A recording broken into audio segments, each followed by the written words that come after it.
Alors, comment les laïcs peuvent aider l'Église? D'abord en vivant en chrétien.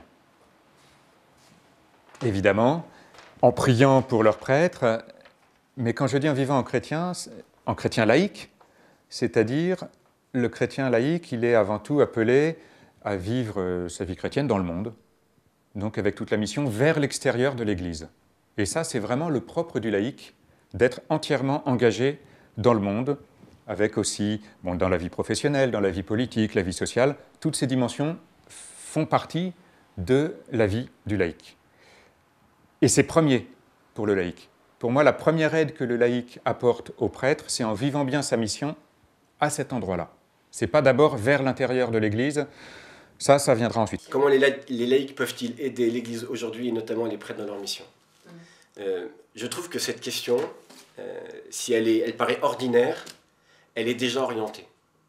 Ils peuvent vivre, du moins leur manière d'être pour aider le prêtre, c'est de ne pas chercher à se substituer au prêtre.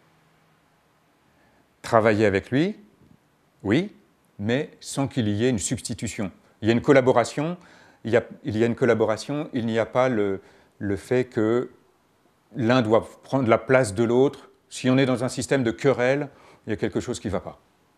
Elle est orientée dans le sens où on semble être dans un schéma qui est qu'on a les laïcs, et puis on a l'Église avec les prêtres. Et comme si les laïcs avaient à demander l'autorisation pour rentrer dans l'Église.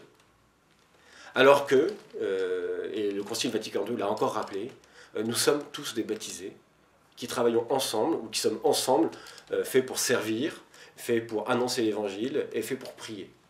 Et donc, dernier point, pour que les laïcs puissent aider l'Église et les prêtres, c'est qu'ils accueillent à la fois fraternellement et filialement leurs prêtres, avec cette double dimension fraternelle, filiale, et lorsque le rapport est bon, à ce moment-là, ils aident vraiment les prêtres, y compris, quand je dis accueillir, c'est y compris chez eux. Vous voyez qu'un prêtre puisse aller dans une famille, qu'il puisse dîner dans cette famille, c'est important pour le prêtre parce que, il rencontre une famille, il n'est pas tout seul, et puis en même temps, c'est important pour les enfants de cette famille, qui voient que le prêtre, il est le bienvenu à la maison. Ce qui veut dire aussi que si ce jeune se pose la question de la vocation, c'est quelque chose de normal. Mes parents invitent un prêtre à la maison, donc si je me pose la question, c'est tout à fait normal, mes parents le prendront pas mal. Et parce que nous sommes tous faits pour prier, parce que nous sommes tous faits pour servir et parce que nous sommes tous faits pour annoncer, on travaille ensemble. Alors comment faire? Ça, je pense que c'est à nous les prêtres qui historiquement avons, comment je pourrais dire, un certain pouvoir qui nous a été donné. C'est à nous d'accepter, de lâcher une part de ce pouvoir pour apprendre à travailler ensemble. Et je pense à Bruno Frappa, qui était venu parler aux prêtres du diocèse de Nanterre. Et donc on était une centaine, ou je ne sais pas combien, on était là. Et il nous avait dit, alors je vais vous dire ce qui se passe, mais pas forcément dans le diocèse de Nanterre. Alors on était évidemment rassurés parce que ça ne se passe pas chez nous, ça se passe ailleurs. Il a dit, ça serait bien que les prêtres prennent les laïcs pour des adultes. Et effectivement, les laïcs, les personnes laïques sont parfois des gens qui ont des grandes compétences, ou professionnelles, ou humaines, ils ont parfois des expériences, et on a à travailler ensemble. Voilà. Alors comment faire? La mise en place des équipes d'animation pastorale me semble être une piste à creuser, et je pense qu'on n'a pas fini de la creuser. Et à chaque fois qu'on met quelque chose en place, ça opère des déplacements. Mais ce n'est pas que les laïcs qui se déplacent pour prendre une part du ministère, c'est que s'ils viennent pour prendre une part du ministère avec nous, c'est que nous devons accepter de travailler autrement. Voilà. Mais la solution, je ne sais pas comment, ce comment se fait avec des personnes qui travaillent ensemble. Et donc, si aujourd'hui il y a un leader qui est le prêtre, il faut qu'il accepte d'œuvrer pour que la collaboration se fasse bien avec les uns et les autres.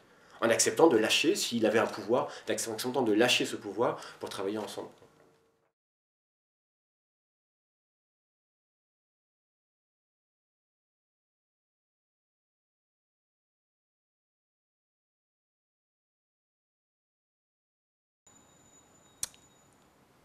Alors, comment répondre à votre question? D'abord, quand on parle de France déchristianisée, j'entends bien l'expression. En même temps, ça ne me fait pas peur.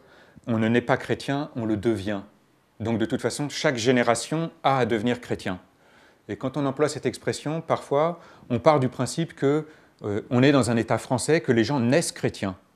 Non, on voit bien que personnellement, on a rencontré le Christ, et tant qu'on n'a pas rencontré le Christ, tant qu'on ne l'a pas accueilli dans sa vie, on n'est pas vraiment chrétien. Être chrétien, c'est vivre avec le Christ. Donc, l'expression France déchristianisée, j'entends ce qu'on veut dire par là, elle me gêne en partie, dans la mesure où de toute façon, chaque personne a à devenir chrétien. Déjà, je peux dire que c'est qu'on est dans un pays qui n'est pas chrétien, on est dans un pays laïque. Est-ce qu'il a été chrétien? Alors, il y a tout un débat là-dessus. Que la France a des racines chrétiennes, je ne dirais pas ça comme ça, mais des racines culturelles, on ne peut pas le nier. Il suffit de voir le dimanche, il suffit de voir les crucifix, il n'y a quasiment pas un village et pas un hameau où il n'y a pas une église.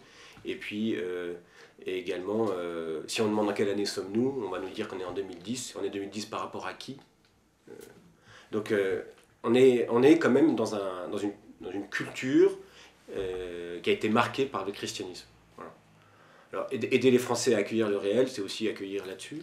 Maintenant, aujourd'hui, les gens ne sont pas chrétiens ou peu chrétiens. Bon. Moi, ce que j'ai envie de dire aux hommes, c'est que c'est important de chercher à être une personne humaine, de chercher à vivre en vérité et d'aimer.